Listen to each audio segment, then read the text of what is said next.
Le 29 décembre 2023, l'Afrique du Sud a déposé devant la Cour internationale de justice, en vertu de la Convention de 1948 pour la prévention et la répression du crime de génocide, une requête contre Israël concernant les exactions commises par son gouvernement d'extrême droite contre la population palestinienne de Gaza. Le 11 janvier 2024, les plaidoiries de la République sud-africaine ont fait l'objet d'un scandaleux boycott des médias occidentaux et français. Il s'agissait pourtant d'un événement historique, à la portée géopolitique et juridique inédite.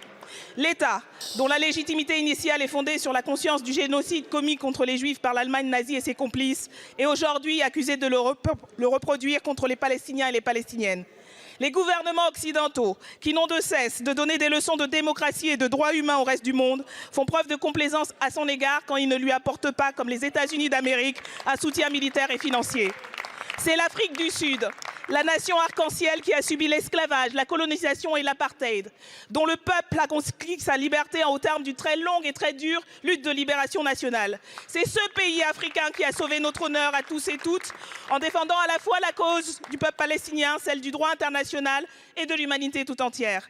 Nous lui en sommes profondément reconnaissants et reconnaissantes.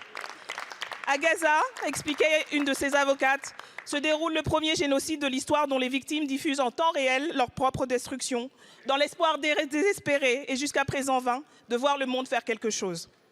Si elle veut être en cohérence avec ses valeurs, la France doit urgemment emboîter le pas à l'Afrique du Sud, comme l'ont déjà fait plus de 50 pays dans le monde. Elle doit soutenir la requête sud-africaine qui demande notamment à la Cour internationale de justice d'enjoindre le gouvernement israélien à suspendre immédiatement ses opérations militaires.